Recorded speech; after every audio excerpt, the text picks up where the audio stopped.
"Shut your trap, you old hack. Women like you should learn to keep your mouth shut," my sister-in-law spat venomously, her words piercing the air like barbed arrows.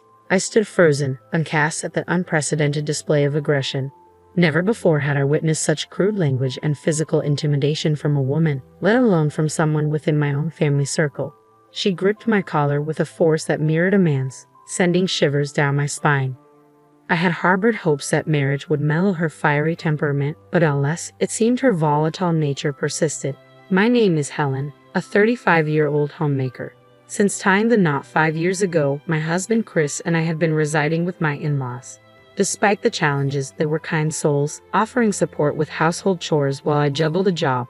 Chris, my partner in life and age, alongside my father-in-law, were pillars of strength in our family unit, standing united through thick and thin. We decided to follow the path our parents had trodden, opting to live under the same roof as my in-laws, just as they had done. The idea was floated by our elders, suggesting it as a viable arrangement. While I understood that many women might balk at the idea of cohabiting with their in-laws, I found solace in the familiarity of a bustling household. Having grown up in a family of 12, the notion of solitary living seemed alien and disconcerting to me. Thus, when the proposal was put forth, I embraced it with genuine contentment. My in-laws were amiable folks, and I cherished the idea of perpetuating our harmonious coexistence. However, our domestic tranquility was abruptly shattered by a somber incident. My mother-in-law suffered a grievous injury outdoors, necessitating hospitalization. A heart attack had seized her as she descended a flight of stairs, causing her to tumble. Her physical agony was compounded by the frailty wrought by her heart condition. In light of these circumstances, I made the decision to resign from my job, assuming the role of a full-time homemaker. Balancing visits to the hospital with household duties, I found solace in the unwavering support of my father-in-law and Chris. Amidst the chaos, the return of my sister-in-law Sarah added another layer of complexity to our family dynamic. Sarah had long been the proverbial black sheep, casting shadows over our family harmony. At 33 years old, Sarah now divides her time between part-time employment at a clothing store and purported night shifts elsewhere. Prior to our marriage, my father-in-law had extended an offer to her: "If life becomes too burdensome, you're welcome to live with us." Yet she staunchly declined, citing a desire for independence. "I value my freedom too much to live under someone else's roof," she retorted, much to the chagrin of my in-laws. Sarah's penchant for irresponsibility had long troubled them, a trait that manifested early on during her school years. She was no stranger to conflict, often clashing with teachers and causing distress for my mother-in-law. Her tumultuous journey continued into college, marked by disputes with peers and even entanglements in extramarital affairs, much to the dismay of those around her. Despite my mother-in-law's assertions of Sarah's inherent honesty and kindness, her outward appearance, characterized by natural blonde locks and undeniable attractiveness, had been a source of adversity. Stereotypical biases against blonde women cast shadows over her academic endeavors, exacerbating her challenges. That's where it all began. The seeds of disillusionment sown deep within Sarah, particularly during her tumultuous years in middle school. The atmosphere was oppressive. Despite her innocence, her teachers cast judgmental gazes upon her, fostering a sense of unwarranted scrutiny. Feeling unjustly targeted, Sarah's demeanor and academic performance gradually deteriorated. I empathized with her plight, having experienced similar rigidity during my own schooling. A close friend with natural blonde hair had faced similar challenges, prompting me to advocate vehemently against such prejudiced treatment. Over time, my defiance softened the resolve of even the most obstinate educators. Recognizing Sarah's wounded spirit, I had hoped our family home would offer respite from the world's harsh judgments. Knowing her concerns for her ailing mother, I extended an invitation for her to accompany me to the hospital. Yet my optimism was swiftly dashed upon Sarah's arrival. Without a word of greeting, she appraised me with a disdainful glance, remarking, "Ah, you must be the housekeeper. I could use some tea." Instantly, my father-in-law's ire was kindled, his voice rising in indignation. Sarah's apology to me, Helen, rang hollow against her subsequent disparaging remarks. "She's Chris's wife, not the hired help. Understood. And she's perfectly lovely in her own right," my father-in-law retorted, his disappointment palpable. The venom in Sarah's words, casting aspersions on my appearance and Chris's judgment, served as a stark reminder of the deep-seated animosity festering within her. Despite the rising tide of anger within me, I made a conscious choice to respond with maturity, offering Sarah a warm smile. "Hello, Sarah. It's Helen, Chris's wife. Remember meeting at our wedding?" "Ah, yes, weddings are magical, aren't they? They have a way of making even someone like you look somewhat presentable." My father-in-law's caustic remark reverberated across the room. "Sarah, that's enough." Chris's voice, tinged with surprise, cut through the tension as he descended from the second floor. It was evident he too had endured his fair share of clashes with Sarah in the past. Before Chris and I tied the knot, he had lent her money, a debt she not only failed to repay but also arrogantly dismissed his concerns with the assertion, "Listen to your sister because you're my brother." Since then, they had been locked in a silent battle of wills, exchanging glares whenever in proximity. Undeterred by the palpable discord, Sarah persisted in her disrespectful demeanor. Without so much as a word of inquiry about her mother's well-being, she proceeded to bark orders at me. "Hey, you there, make some tea pronto. And fetch some snacks while you're at it. When I'm ready to emerge, everything better be laid out." "Understood."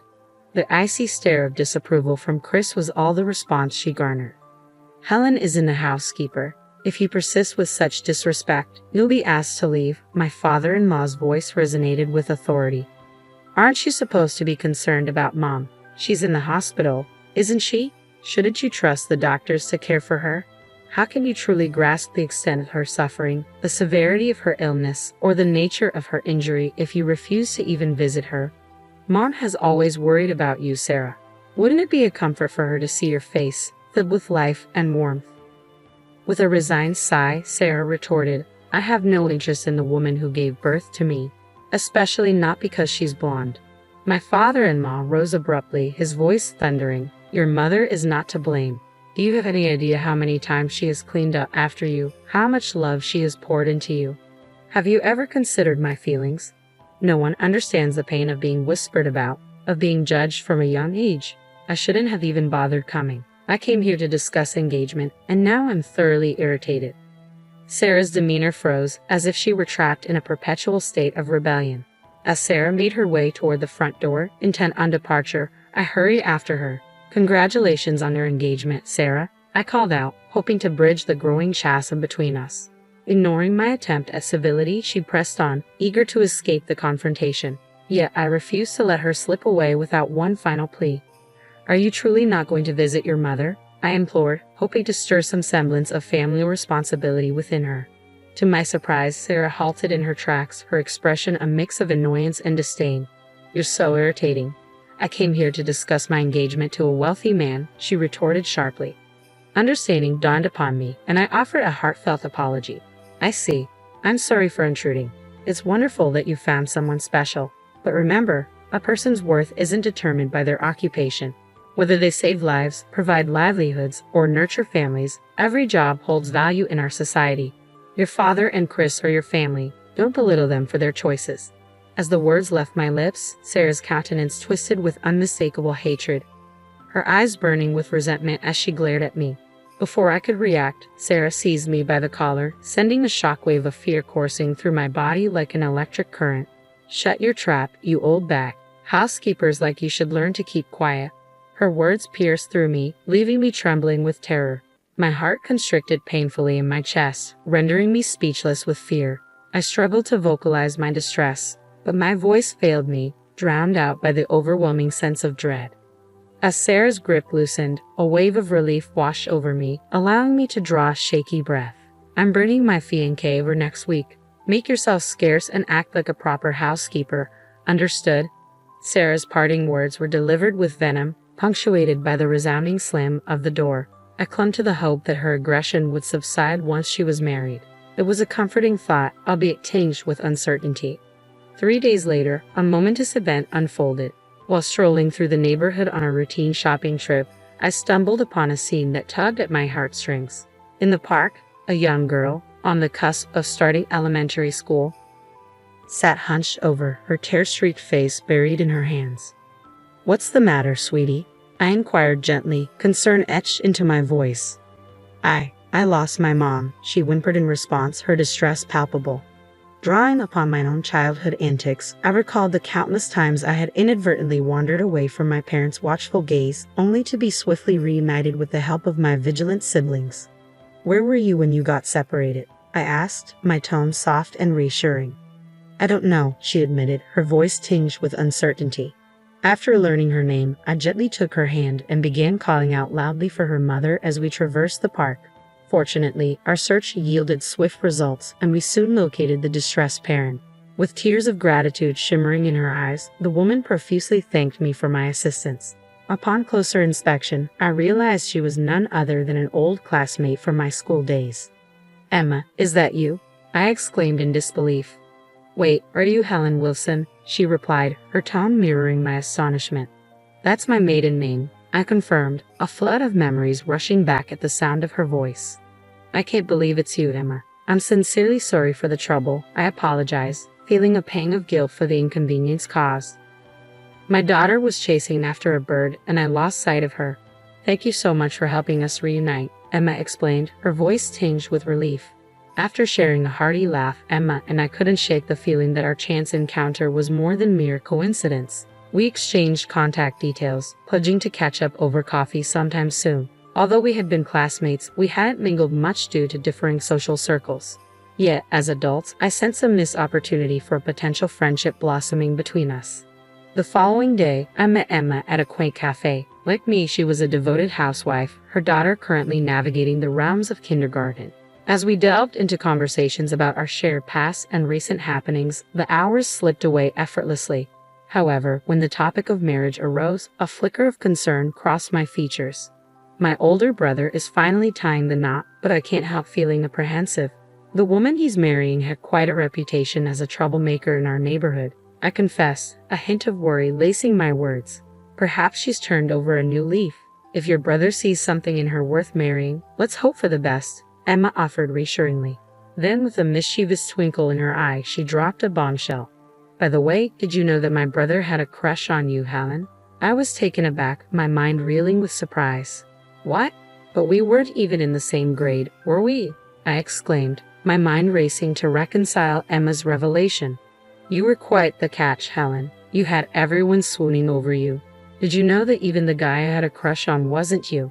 Emma disclosed his name, triggering a faint memory of his face, though I had never realized his feelings for me. "I admit I may have felt a twinge of envy toward you back then, but it's all water under the bridge now. I'm glad I finally spilled the beans," she chuckled, a sense of relief evident in her demeanor. "Well, this certainly complicates things. I always assumed the popular Helen would end up with the mature Chris," I mused, Emma's words prompting a trip down memory lane. Chris and I were indeed classmates, but like with Emma, we never really crossed paths. He was little more than a familiar face to me. However, at our reunion a decade ago, Chris confessed, "I've had a crush on you since we were kids." That's when I realized I wanted no one else but Chris. And here we are, happily married, I concluded with a smile, grateful for the twists and turns that led us to where we are today. Soon, it was time for Emma to collect her daughter, signaling the end of our tea time together. Later, during my visit to the hospital to see my mother-in-law, the topic of Sarah naturally arose. Concern etched across her face, my mother-in-law insisted I must be discharged immediately, attempting to mobilize despite her frail condition. "Since Chris is away on a business trip today, my father-in-law and I will take charge. We'll ensure Sarah's partner undergoes thorough scrutiny in place of my mother-in-law," I assured her firmly, prompting a chuckle from her.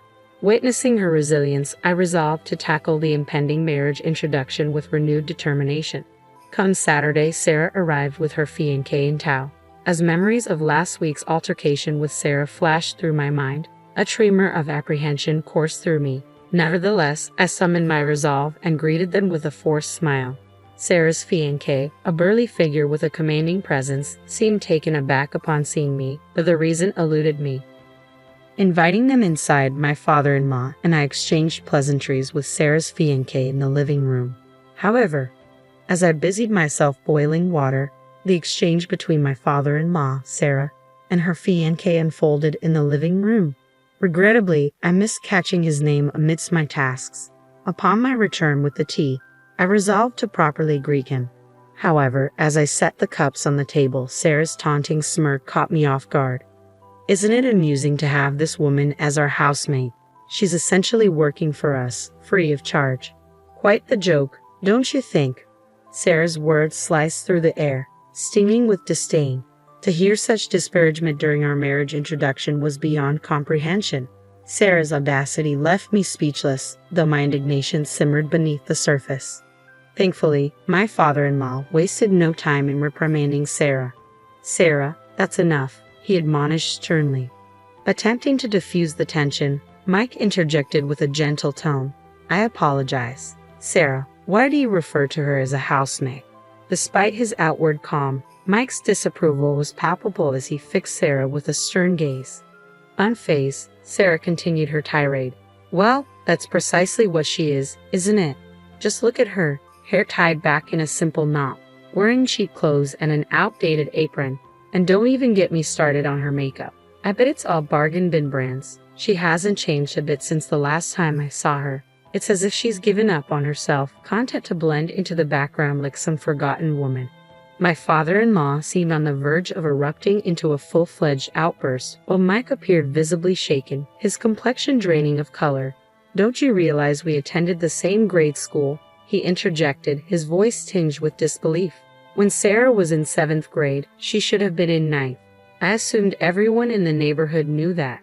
My father-in-law's response was tinged with regret. "It appears my daughter's interests lie primarily with herself. I apologize," he conceded, leaving both Sarah and me perplexed, unable to grasp the context of their cryptic exchange. Attempting to clear the air, I turned to Mike, seeking clarification. "Do you happen to know who I am?" I inquired, prompting a smile from him. "My apologies for the delayed introduction. You were Helen Wilson before marriage, correct?" "I'm Mike. My sister recently mentioned meeting you." "Oh, and Emma, your sister, mentioned her brother's impending marriage. I never imagined it would be with Sarah," I exclaimed, my astonishment evident in my voice, perhaps a touch too loud. Curiosity piqued, I pressed further. "What did you mean by people in the neighborhood knowing about me? Is it because I come from a large family?" Mike chuckled at my inquiry. "There are numerous reasons," he replied cryptically. "Didn't you know, Mrs. Wilson, you were quite the local legend. Not only were you charming, but you also stood up to the toughest teachers, earning their respect. You served as student council president in both middle and high school, and rumor has it you turned down over 300 suitors. That's just scratching the surface of your reputation." As Mike's words sunk in, a flush of embarrassment crept up my neck, surely turning my cheeks a bright shade of crimson. "Oh, come on, that's an exaggeration," I protested, attempting to downplay my supposed achievements. "Sure, I come from a large family, but I hardly did anything remarkable in school. And as for rejecting suitors, it's more like 5, not 300. Actually," Mike interjected, "my sister mentioned how you stood up for a classmate with naturally blonde hair, challenging the prejudice against them. Your actions may not have instantly changed attitudes, but they certainly made an impact." Sarah's sharp retort cut through the air. "But weren't Helen and I in different schools? I always felt like an outcast," she countered, her voice tinged with bitterness. My father-in-law intervened, gently guiding the conversation back on track. "Sarah, Helen attended the same school as you," he clarified. "Despite the gradual shift in attitudes towards blonde-haired students, your decision to dye your hair various colors only exacerbated tensions with the teachers." His words hung in the air, a sobering reminder of the choices that had shaped our respective paths. Sarah's expression morphed from shock to a disturbing grin as she processed the implications of her actions. "So, if I hadn't dyed my hair, blonde would have been acceptable," she mused aloud, a hint of incredulity in her voice. However, her demeanor quickly darkened as she redirected her attention to me, her tone dripping with condescension. "Helen, despite your vibrant school days, look at you now, a mere housewife, devoid of any sense of style," Sarah taunted, her words laced with disdain. "Taking care of your mother-in-law and managing household chores must be quite the burden. You may have had your glory days, but now, there's nothing to boast about. This is what happens when you settle for an office worker like my brother. It's quite pitiful, really. Whereas, look at me, I'm the real winner," she crowed, punctuating her diatribe with a mocking laugh. Before my father-in-law could interject, I spoke up, determined to assert myself. That's merely your perspective, isn't it? I countered calmly. I find immense joy and fulfillment in my current life. I'm surrounded by a loving husband and supportive in-laws. Yes, caring for my mother-in-law while she's in the hospital can be challenging, but it's a responsibility I gladly shoulder. I am committed to ensuring her well-being, even beyond my own share. Ultimately, her health and happiness are what truly matter. Sarah's demeanor softened as she averted her gaze. Truth be told, fashion doesn't interest me, she admitted quietly. Sure, dressing up might please my husband, but beyond that, it serves little purpose. As long as we have enough to get by, I'm content. Back when I lived with my parents, we were barely scraping by. I still remember the cramped quarters shared among the 12 of us. Compared to those days, our current situation feels like paradise. Mike stood a little taller, addressing my father-in-law with sincerity. Sir, I must apologize. Originally, I came here to seek your daughter's hand in marriage. However, after hearing Sarah's sentiments, I've come to the conclusion that I am not suited to be her husband. Please forgive my abrupt change of heart. My father-in-law's response was measured yet understanding. Given the circumstances, it's evident that not many would be keen on marrying Sarah, he acknowledged. I will protest if you choose to call off the engagement. Please accept my sincerest apologies for any inconvenience caused. Mike offered another apology before rising from his seat. Sarah, who had remained tense throughout, suddenly sprung into action, seizing onto Mike's leg. Hold on a minute, you're the one who proposed, aren't you? She exclaimed, her voice trembling with desperation. How can you speak of calling off our marriage so casually? I won't tolerate living with someone who demeans my brother's wife and ridicules her in our own home. My family consists of my brother, his wife, and my sister, and I refuse to let them be hurt by your behavior. Rest assured, I'll treat your family with kindness. That's a given. In response, Mike's tone hardened. So, you tailor your behavior based on others' status? You look down on those you consider beneath you and fawn over those you perceive as superior, he accused, his disappointment palpable. I regret not seeing this side of you sooner, but now that I know, I can't continue to love you. Please release my leg if you understand, he implored gently.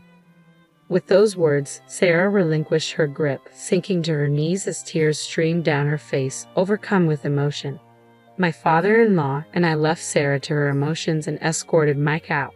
Following that incident, Sarah decided to move out of the house once again. Historically, whenever she encountered financial hardships, she turned to my father-in-law for support, and he'd rarely assist her. However, given her recent disrespect towards my mother-in-law and her treatment of me as a mere maid, he made the difficult decision. My father-in-law made a firm decision not to extend any financial assistance to Sarah, regardless of her pleas. It appears Sarah now works in a clothing store, seemingly having outgrown her previous ventures into night work. However, her job doesn't seem to provide the means for her desired designer purchases, leaving her in a tough spot. Her blatant pursuit of money has left her with few allies willing to lend a hand. After being deserted by Mike and met with cold indifference from my father-in-law, Sarah sought solace from my mother-in-law. It's disheartening to witness how she resorted to tears and manipulation, attempting to elicit sympathy and financial aid from the ailing woman. Despite her own health concerns, my mother-in-law was moved by Sarah's display, but she ultimately made the difficult choice to sever ties with her. Since then, Sarah has vanished from our lives. Following my mother-in-law's discharge from the hospital, I became her constant companion, offering support as she adjusted to using a walking stick. Determined to make her daily life more manageable, I began seeking out ways to streamline household chores, ensuring her comfort and well-being. As my efforts to assist my mother-in-law gained recognition from my in-laws and Chris, expressions of gratitude flowed freely. I should be the one thanking all of you. Your support has been invaluable to me, I humbly responded, met with warm smiles from all around. Their appreciation brought me immense joy, fueling my sense of fulfillment. Maintaining regular contact with Emma, our occasional coffee outings provided moments of respite amidst the daily routines. However, the most significant news came when I discovered I was pregnant. The excitement and joy reverberated throughout the family, with my parents and siblings joining in the celebrations.